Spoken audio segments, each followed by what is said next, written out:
샬롬 7월 12일 수요일 하나님 나라를 시작하는 말씀 묵상 시간입니다. 오늘 하나님께서 우리에게 주시는 말씀은 예레미야 3장 19절에서 4장 4절까지 말씀인데요.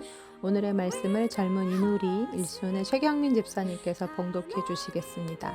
하나님 말씀을 경청하십시오.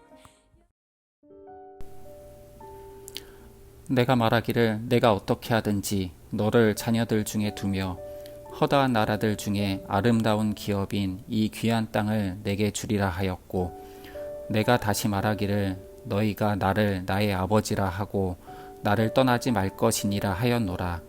그런데 이스라엘 족속아, 마치 아내가 그의 남편을 속이고 떠나감 같이 너희가 확실히 나를 속였느니라.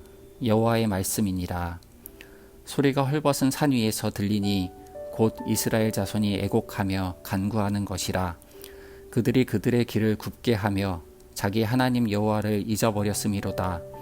배역한 자식들아 돌아오라. 내가 너희의 배역함을 고치리라 하시니라. 보소서, 우리가 주께 왔사오니 주는 우리 하나님 여호와이심이니이다. 작은 산들과 큰 산 위에서 떠드는 것은 참으로 헛된 일이라. 이스라엘의 구원은 진실로 우리 하나님 여호와께 있나이다. 부끄러운 그것이 우리 청년 때로부터 우리 조상들의 산업인 양떼와 소떼와 아들들과 딸들을 삼켰사온즉 우리는 수치 중에 눕겠고 우리의 치욕이 우리를 덮을 것이니 이는 우리와 우리 조상들이 청년의 때로부터 오늘까지 우리 하나님 여호와께 범죄하여 우리 하나님 여호와의 목소리에 순종하지 아니하였음이니이다. 여호와께서 이르시되 이스라엘아, 내가 돌아오려거든 내게로 돌아오라. 내가 만일 나의 목전에서 가증한 것을 버리고 내가 흔들리지 아니하며 진실과 정의와 공의로 여호와의 삶을 두고 맹세하면 나라들이 나로 말미암아 스스로 복을 빌며 나로 말미암아 자랑하리라. 여호와께서 유다와 예루살렘 사람에게 이와 같이 이르노라. 너희 묵은 땅을 갈고 가시덤불에 파종하지 말라. 유다인과 예루살렘 주민들아, 너희는 스스로 할례를 행하며 너희 마음 가죽을 베고 나 여호와께 속하라. 그리하지 아니하면 너희 악행으로 말미암아 나의 분노가 불같이 일어나 사르리니 그것을 끌 자가 없으리라. 아멘. 지지난주 환경주일에 키즈누리에서 듣는 마음이라는 주제로 설교를 했는데요. 세상의 신음소리, 또 자연이 고통당하고 있는 소리를 듣는 것에서부터 구원은 시작된다라는 말씀을 전했습니다. 그러면서 듣는 마음을 구했던 솔로몬의 이야기를 들려주었는데요. 아이들에게 이런 질문을 했습니다. 보는 것은 눈으로, 또 먹는 것은 입으로, 듣는 것은 귀로 듣는데 왜 솔로몬은 듣는 귀가 아니라 듣는 마음을 구했을까? 네, 이 질문에 어떤 친구가 이런 이야기를 하더라고요. 듣고자 하는 마음이 있어야 그 다음에 진짜 귀가 열린다고요. 정말 맞는 말이다 싶었습니다. 한번 예를 들어볼까요? 매일 게임에 빠져 있는 아이가 있습니다. 엄마가 아이에게 잔소리를 한다거나 또 당근이나 채찍을 준다고 아이의 행동이 쉽게 고쳐질까요? 아닙니다. 얼마만큼은 바뀔 수도 있겠지만 그것은 지속성을 갖기가 힘듭니다. 아이의 행동을 바꾸는 체계는 밖이 아니라 안에 있기 때문이죠. 즉 자신이 직접 깨닫고 느끼는 바가 있어야 돌이켜야겠다는 마음과 또 돌이키고자 하는 자발적인 의지가 있어야 비로소 행동의 변화가 일어난다는 것입니다. 오늘 본문 19절에는 다음과 같은 말씀이 적혀져 있습니다. 제가 다시 새번역 성경으로 읽어드리겠습니다. 나는 스스로 이렇게 생각하였다. 내가 너희를 나의 자녀로 삼고 너희에게 아름다운 땅을 주어서 문 민족 가운데서 가장 아름다운 유산을 받게 하면 너희가 나를 아버지라고 부르며 나만을 따르고 나를 떠나가지 않을 것이라고 생각하였다. 네, 천지를 창조하신 유일하신 하나님의 자녀가 되는 복을 주신다고 약속하셨습니다. 뿐만 아니라 땅들 중에서 가장 아름다운 땅을 유산으로 주시겠다고도 약속하셨죠. 그러면 이들이 나를 아버지라고 부르고 자신을 섬기고 떠나지 않을 것이라고 생각하셨답니다. 그런데 정말 그런가요?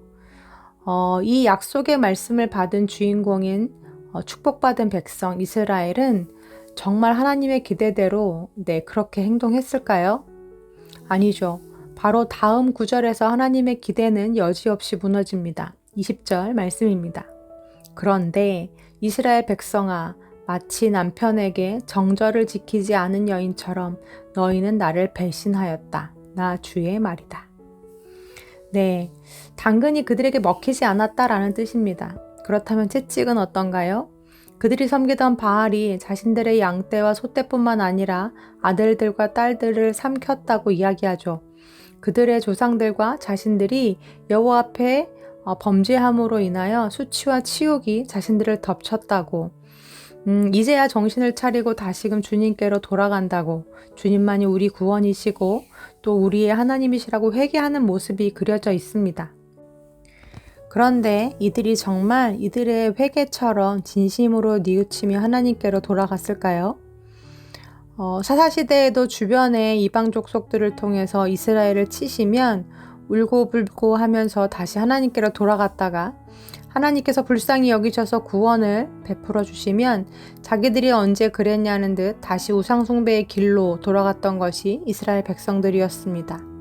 그것은 왕정시대에도 마찬가지였습니다. 오늘의 본문은 종교개혁을 일으킨 요시야 왕 시대를 그 배경으로 하고 있는데요. 그래서 겉으로 보면 그들도 요시야의 종교개혁을 따라서 성전 예배를 회복하고 하나님께 용서를 구하는 기도를 드리고 있는 듯 싶지만 그들의 회개는 중심이 아닌 입으로 드리는 회개였을 뿐 행동으로는 여전히 우상숭배의 길에서 돌이키지 않았습니다. 21절 상반절 말씀입니다. 애타는 소리가 벌거숭이 언덕에서 들린다. 이스라엘 자손이 울부짖으면서 간구하는 소리다. 네, 이게 무슨 뜻인가요? 그들의 발은 여전히 행음의 장소였던 벌거숭이 언덕에 머물러 있었다라는 뜻입니다. 그러면서 입으로만 하나님을 찾고 있었다라는 거죠. 그렇다면 중심을 보신 하나님이 그들의 마음을 모르셨을까요? 네, 그러니 그러한 그들의 울부짖음에 대한 하나님의 답변이 적혀져 있는 4장 1절 이하 말씀을 보면 첫 구절에서부터 이렇게 적혀져 있죠. 이 역시 세번역 성경으로 다시 읽어드리겠습니다. 이스라엘아, 정말로 내가 돌아오려거든 어서 나에게로 돌아오너라. 나 주의 말이다. 내가 싫어하는 그 역겨운 우상들을 내가 보는 앞에서 버려라. 내 마음이 흔들리지 않게 하여라. 무슨 뜻인가요? 정말로 돌아올 마음은 있니? 그렇다면 어서 돌아오너라. 아직 내 손에서 놓지 못하고 있는 그 우상 내가 보는 앞에서 버리거라. 그리고 계속 마음 흔들리지 말고 어서 마음을 붙잡거라 라고 하나님 말씀하고 계신 것입니다. 그리고 이후로 입술로만의 회개가 아니요 굳어있는 마음밭을 갈아엎는 개혁과 또 마음의 할례를 행할 것을 요구하시죠. 그러지 않는다면 너희의 그 악한 행실 때문에 분노가 불처럼 일어나서 너희를 태울 것이라고 엄하게 경고하십니다. 이러한 하나님의 무서운 엄포와 채찍에 이스라엘은 정신을 번쩍 차리고 다시 하나님께로 돌이켰겠죠? 아닙니다. 우리는 이미 이스라엘의 역사를 잘 알고 있습니다. 요시야 시대를 지나 남유다 역시도 북이스라엘처럼 똑같이 그 악한 길에서 돌이키지 않고 죄악의 길을 달려가다가 하나님께서 경고하신 대로 바벨론에 의해 그 땅이 불에 삼켜지는 심판을 경험하게 됩니다. 창세기에 보면 야곱이 아버지 집을 떠나서 도망가고 있을 때 베델에 머물러서 3가지 서원을 했었었죠. 나와 함께 하셔서 내가 가는 이 길에서 자기를 지키시고 다시금 평안히 아버지 집으로 돌아오게 하신다면 여호와 하나님께서 나의 하나님이 되시고 또 이 베델에서 세운 돌이 하나님의 집이 될 것이고 자기에게 주신 모든 것에서 10분의 1을 반드시 하나님께로 드리겠다고 야곱이 서원합니다. 그런데 하나님께서 신실하게 그 약속을 지키셔서 야곱을 아버지 집으로 돌아오게 하셨음에도 불구하고 야곱은 형 에서를 만나서 그의 마음을 누그러뜨리고자 막대한 뇌물을 주는데요. 그로 인해 생긴 그 막대한 재산적 손해를 만회하기 위해서 야곱은 바로 베델로 올라가지 않고 세겜에 머물면서 재기를 꾀하게 되죠. 그러다가 디나가 그 땅의 추장인 세겜에 의해서 강간을 당하게 되고 이로 인해 그의 오라비들인 시므온과 레위가 세겜 족속의 모든 남자들을 쳐서 죽이는데요. 이 사건으로 말미암아 화가 난 가나안 족속들이 모두 연합해서 이 야곱 족속에게 복수를 하러 쳐들어올 것이 겁이 난 야곱은 그제서야 정신을 번쩍 차리게 됩니다. 그리고 그제서야 하나님의 명령대로 자기의 식솔들을 모두 이끌고 약속의 장소였던 베델로 올라가게 되는데, 그때 야곱이 그의 가족들에게 한 말이 창세기 35장 2절과 3절 말씀에 적혀져 있습니다. 제가 읽어드립니다. 야곱은 자기의 가족과 자기가 거느리고 있는 모든 사람에게 명령하였다. 너희가 가지고 있는 이방 신상들을 다 버려라. 몸을 깨끗이 씻고 옷을 갈아입어라. 이제 우리는 이곳을 떠나서 베델로 올라간다. 거기에다 나는 내가 고생할 때에 나의 간구를 들어주시고 내가 가는 길 어디에서나 나와 함께 다니면서 보살펴 주신 그 하나님께 제단을 쌓아서 바치고자 한다.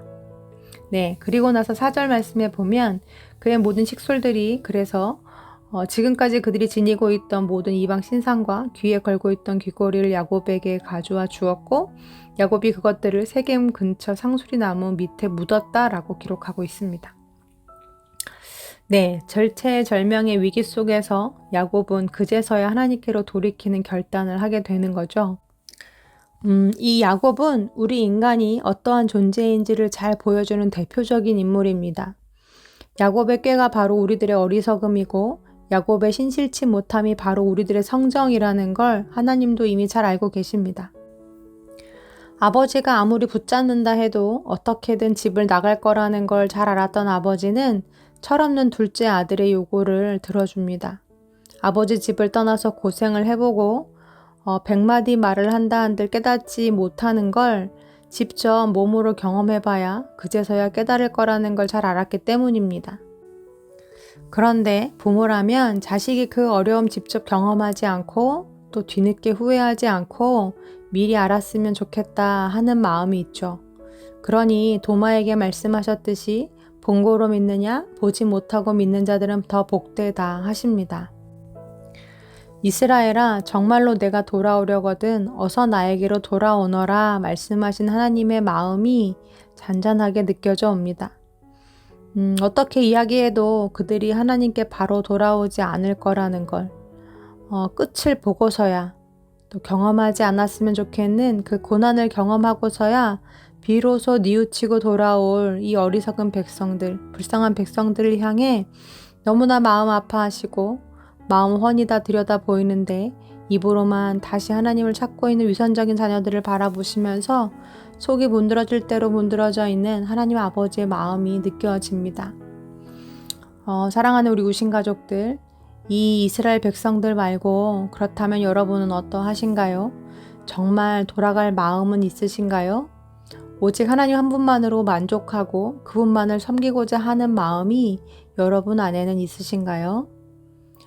이스라엘 백성들의 죄목은 다른 것이 아니라 바람이었고 행음이었습니다.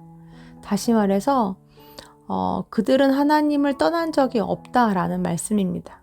다만 자기를 사랑하는 남편은 그대로 두고 나에게 만족을 주는 다른 상대를 찾아 계속적으로 몸과 마음을 내주는 죄를 지었죠.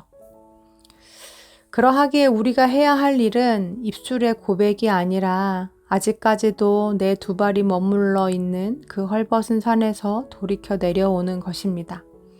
아직도 내려놓지 못하고 두 손에 붙잡고 있는 그 하나님이 싫어하시는 우상을 내려놓는 일이고, 계속해서 흔들리고 있는 내 마음을 붙잡아 주님께로 고정시키는 일입니다. 이렇게 말씀하셨는데도 불구하고 하나님은 다 알고 계시겠죠? 진정 하나님께로 돌아가고자 하는 마음이 있는지 없는지 말입니다. 얘야, 정말로 내가 돌아오려거든 어서 나에게로 돌아오너라. 나 주의 말이다. 내가 싫어하는 그 역겨운 우상들을 내가 보는 앞에서 버려라. 내 마음이 흔들리지 않게 하여라. 오늘 이 말씀이 나에게 하시는 말씀으로 오늘 아침 우리 귀에, 우리 중심에 들려오기를 소망합니다. 아멘. 함께 기도하시겠습니다. 내 마음의 중심을 보시는 하나님, 의로울 것 없고 선할 것 없으며 신실치 못한 우리를 주님이 더 잘 알고 계십니다. 하나님, 우리의 마음이 하나님을 향해 의로웠으면 좋겠습니다. 하나님을 기뻐하고 매 순간 하나님을 선택하고자 하는 의지가 있었으면 좋겠습니다. 입술의 고백이 아니라 내 굳어진 마음밭이 기경되고 마음의 할례가 진정 내 영 안에서 일어나도록 성령 하나님, 오늘 이 아침 우리 영혼 속에서 일하여 주옵소서. 보고 믿는 것도 복되지만 보지 않고 믿는 것이 더 복이 있다 하셨으니 우리에게 그 믿음을 허락해 주시고 나에 대하여 언제나 신실하신 주님의 품에 만족하며 주님 안에 머무르는 것이 가장 행복하다는 걸 오늘도 중심으로 고백하는 자들이 되게 하여 주옵소서. 다음 세대 성경학교와 수련회를 위해 기도합니다. 우리 아이들이 하나님을 인격적으로 만나게 하시고 아버지의 마음을 깨닫고 우리 아이들을 참 사랑하시는 주님의 음성을 듣는 귀한 시간이 되도록 역사하여 주옵소서. 예수님의 이름으로 기도합니다. 아멘. 말씀을 마쳤습니다. 오늘은 앞서 말씀을 봉독해 주신 최경민 집사님께서 추천해 주신 찬양 띄워드리는데요. 삶의 어려움 가운데 하나님의 은혜를 구하는 우리 우신 가족들과 함께 듣고 싶다고 하시면서 3일 POP의 은혜라는 곡 신청해 주셨습니다. 집사님의 사연 읽어드립니다. 이 찬양은 저희 부부와 아이들이 즐겨 듣는 찬양입니다. 고민이 있거나 어려움 가운데 있을 때 자주 부르는 찬양인데요. 찬양 가사 중에 이런 구절이 있습니다. 그 은혜 평생에 영원히 나를 일으키시네. 세상 속에서 쓰러지고 무너지며 희망이 없을 때 오직 주님의 은혜로 나를 다시 일으키실 주님께 감사드리며 이 찬양을 우신 가족들과 함께 듣고 싶습니다 하시면서 보내주셨어요. 오늘도 나에게 어김없이 신실하신 하나님의 은혜를 구하며 그 은혜로 일어서는 우신 가족들 되기를 기도합니다. 그럼 함께 은혜 찬양 들으시겠습니다.